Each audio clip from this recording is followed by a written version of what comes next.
All right, you're welcome back. It's still Morning Spring from Western Spring Television, and we have been speaking quite a whole lot on certain the state of the nation on the show today. We actually started this by looking at the protest that just, at least for now, we'll say it's ended. In Nigeria, it kicked off on the 1st of August, and it was proposed to end on the 10th. But at least if it fizzled out early enough, in some states, it was a bit uncalled for when we had destructions, killings, and burnings, lootings, and what have you. But obviously, at this point in time, things seem to have piped down. And before we went on that break, we were speaking on the local government autonomy. Are we ripe enough in our dear nation, Nigeria, to really give the local government that autonomy they deserve, looking at the magnitude of what will be on their heads right now? And we have been enlightened and by a public affairs analyst and an intelligence expert as well. Deyemi Saka, Mr. Deyemi Saka, thanking you indeed for being there. You're welcome, sir. Wrap up on the state of the, beg your pardon, on the local government autonomy. Nigeria, we know what it looks like with some governors in the country today. Will you say totally they will be able to hand off local government and give them the total autonomy that their local government deserves? Well, it will be possible if it's made a constitutional matter. It will be possible if at the end of the day the rights or the constitutional provisions or section of the constitution that deals with such is amended to capture, and be in sync with the improved Supreme Court pronouncement. Because there have been a series of judgments, also started from the Lagos against the federal government to Anambra against. I think there are a couple of so judgments here and there. So to capture this as well. So we'll be good as a nation. All right. Thank you indeed, Mr. Saka. All right. So let's move over. There have been calls recently. I mean, a proposal by the Patriot, led by Chief Emeka Anyaoku, for a new constitution. Where the president was urged to work towards jettisoning this constitution we're working with and coming up with a new constitution where the people will be carried along. There will be a referendum, and everyone, can say we authorize this constitution. We're part of this constitution. But there have been controversies trailing it. I mean, recently we've heard calls by an elder statesman, Yakasai, telling the president to tread with caution on this call for a new constitution. Chief Michael Zakome, SAN, has said that this is the way to go. There have been a lot of other people who feel this is also the right way to go because they feel this constitution that we are operating in Nigeria is not for the people, is not people-centered. So there is need for a new constitution that is people-centered. Do you think this is needed at this time?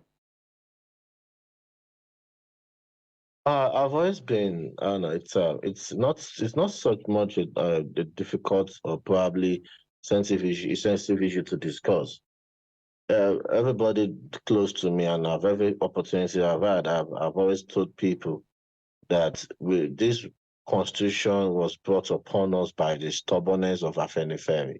I remember, and it's there. It was reported that when General Abdulsalam Abubakar was trying to midwife democracy back into Nigeria in 1999. The Justice Nikitobi and what have you, they toyed with the 1995 draft. The 1995 draft would have addressed a lot of issues in Nigeria. Ethnic agitation would have killed the ethnic mistrust we have amongst ourselves. But Afenifere, because they don't like anything Abacha, they threw away the baby with the bathwater. Said because they were not part of that constitutional conference as a group, that they don't want it. And Abdulsalam that just want to just hand over and just go. felt, okay, Justice Tikitobi, which constitution can you just come up with? Because we cannot have a democracy without a constitution.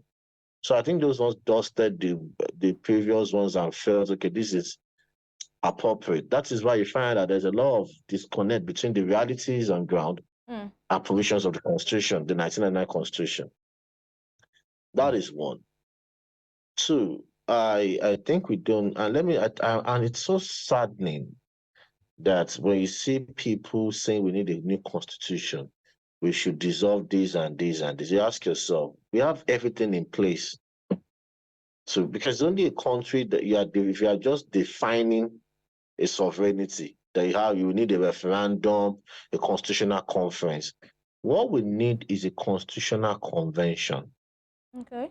Where we can debate the existing constitution, amend it, and for you to have a constitutional convention, it must be instituted or approved by the National Assembly.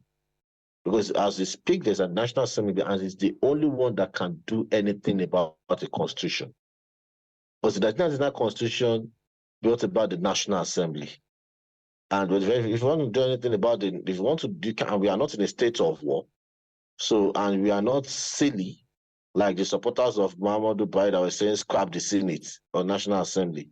So it's still the National Assembly that will come up with a process, a debate or whatever to tinker on the Constitution.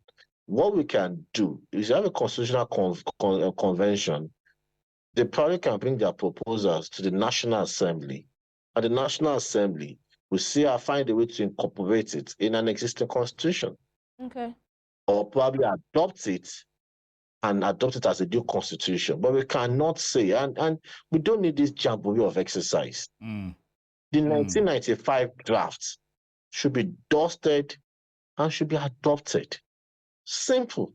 All right. So, but what do you say to some people who feel it's not really about the Constitution, but our attitude as a nation, our culture as a nation? I mean, former President Olusegun Obasanjo once gave his view that, Nigeria's core issue is not the Constitution itself, but the character and attitude of those who operate it. If we can have a people who are accountable to the system, if we can have a people who are patriotic enough to lead the nation, then we won't really be talking about a new constitution.